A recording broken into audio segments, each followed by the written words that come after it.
মুখ্যমন্ত্ৰী মহিলা উদ্যমিতাৰ অভিযানত যদি আপোনালোকে আবেদন কৰিছিলে, আবেদন কৰাৰ পিছত যদি আপোনালোকৰ নাম আহিছে বা আপোনালোকৰ নাম আহিছে নাই কেনেকৈ চেক কৰিব, লগতে আপোনালোকৰ যদি নাম আহিছে তেনেহ'লে আপোনালোকে নাম অহাৰ পইচা সোমোৱাৰ আগত আপোনালোকে কি কি কাম কৰিব লাগিব তাৰ বিষয়ে মই সম্পূৰ্ণকৈ ভিডিঅ'টো আলোচনা কৰিম। যদি মোৰ চেনেলটোলৈ আপোনালোকে নতুনকৈ আহিছে চেনেলটো ছাবস্ক্ৰাইব কৰি দিব, লগতে ভিডিঅ'টো ভাল লাগিলে লাইক কমেণ্ট শ্বেয়াৰ কৰিবলৈ নাপাহৰিব, আৰু লগতে যদি কিবা বুজি নাপায় তেনেহ'লে মোক তলত কমেণ্ট কৰিব।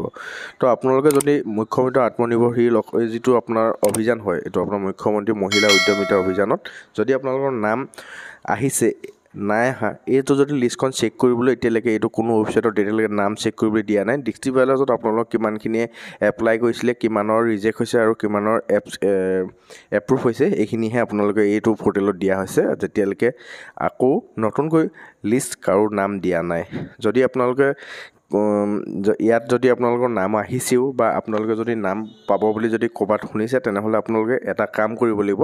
সেই কামটো হৈছে আপোনালোকৰ যিটো বেংক একাউণ্ট আছে সেই বেংক একাউণ্টত আপোনালোকৰ আধাৰ কাৰ্ডটো DVT লিংক, আধাৰ বেচিক যিটো DVT লিংক সেইটো আপোনালোকে কৰিব লাগিব। সেইটো আপোনালোকে চেক হৈ আছে নাই বা সেইটো লিংক হৈ আছে নাই কেনেকৈ আপোনালোকে চেক কৰিব পাৰিব। আধাৰ কাৰ্ড আপোনালোকৰ বেংক একাউণ্টৰ লগত লিংক হৈ আছে নাই চোৱাৰ বাবে আপোনালোকে আধাৰ কাৰ্ডৰ অফিচিয়েল পেজটোলৈ আহিব। মই ডেছক্ৰিপশ্যনৰ লিংকটো দি ৰাখিম, তাত গৈ ক্লিক কৰি দিয়াৰ লগে লগে আপোনালোকে তাৰ পেজটোলৈ আহি যাব। নহ'লেও আপোনালোকে গুগলত চাৰ্চ কৰি পিনি আপোনালোকে আহিব পাৰিব। ইয়াত অহাৰ পিছত প্ৰথম যিটো লিংক পায় সেইটোতে ক্লিক কৰিব। ক্লিক কৰি দিয়াৰ পিছত আপোনালোকৰ যিটো মাই আধাৰ অপশ্যন আছে সেই মাই আধাৰ আপোনালোকে ক্লিক কৰিব লাগিব। ক্লিক কৰি দিয়াৰ পিছত আপোনাৰ ডাউনলোড যিটো আধাৰ আছে ডাউনলোড আধাৰত আপোনালোকে ইয়াত ক্লিক কৰিব। ক্লিক কৰি দিয়াৰ লগে লগে আপোনালোকৰ পেজটো অকণমান লোড হৈ খোল খাব। লোড হৈ খোল খোৱা দিয়াৰ পিছত আপোনালোকৰ ইয়াত অকণমান লোড হয় মানে আধাৰ কাৰ্ডৰ চাৰ্ভাৰটো অকণমান শ্ল' কাৰণে। ইয়াত আপোনালোকে যিটো ডেছবৰ্ড দেখিব, ডেছবৰ্ডত আপোনালোকে ক্লিক কৰিব। ডেছবৰ্ডত ক্লিক কৰি দিয়াৰ লগে লগে আপোনালোকৰ ইয়াত লগ ইন অপশ্যন এটা থাকিব। যিটো লগ ইন অপশ্যনত আপোনালোকৰ যিটো আধাৰ কাৰ্ড আছে সেই আধাৰ কাৰ্ডৰ নম্বৰটো আৰু আপোনাৰ যিটো কেপচাৰ আহে সেই কেপচাৰটো আপোনালোকে এণ্টাৰ কৰি পিনি গেট অপিডি ক্লিক কৰিব লাগিব। তো আপোনালোকৰ আধাৰ কাৰ্ডত থকা মোবাইল নম্বৰটো আপোনালোকৰ প্ৰয়োজন হ'ব।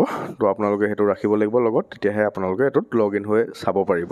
তো প্ৰথম আপোনালোকে ইয়াত আধাৰ কাৰ্ডৰ যিটো নম্বৰ আছে আপোনালোকৰ আধাৰ কাৰ্ডটোত নম্বৰটো এণ্টাৰ কৰিব, আৰু যিটো কেপচাৰ আছে সেই কেপচাৰটো আপোনালোকে যিদৰে আছে তেনেকৈ কেপচাৰটো এণ্টাৰ কৰিব। এণ্টাৰ কৰি দিয়াৰ লগে লগে তাত তলত দেখিব লগ ইন উইথ OTP যিটো অপশ্যন থাকিব, সেই অপশ্যনটোত আপোনালোকে ক্লিক কৰি দিয়াৰ লগে লগে আপোনালোকৰ যিটো আধাৰ কাৰ্ডৰ লগত মোবাইল নম্বৰ সংযোগ হৈ আছে সেই মোবাইল নম্বৰটো আপোনালোকৰ এটা OTP যাব। সেই OTPটো আপোনালোকে ইয়াত যিদৰে যায় তেনেকৈ আপোনালোকে ফিল আপ কৰিব। ফিল আপ কৰি আপোনালোকে লগ ইন অপশ্যনটোত ক্লিক কৰিব লাগিব। যদি মোৰ চেনেলটো আপোনালোকে নতুনকৈ আহিছে চেনেলটো ছাবস্ক্ৰাইব কৰি দিব, ভিডিঅ'টো ভাল লাগে লাইক কমেণ্ট শ্বেয়াৰ কৰিব নাপাহৰিব।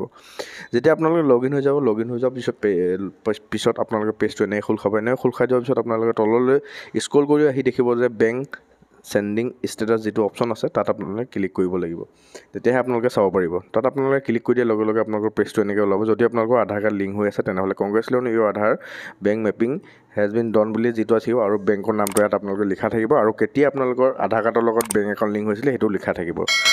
এনেকৈ আপোনালোকে বেংক একাউণ্টটো আধাৰ কাৰ্ডৰ লগত লিংক হৈ আছে নাই চেক কৰিব পাৰিব।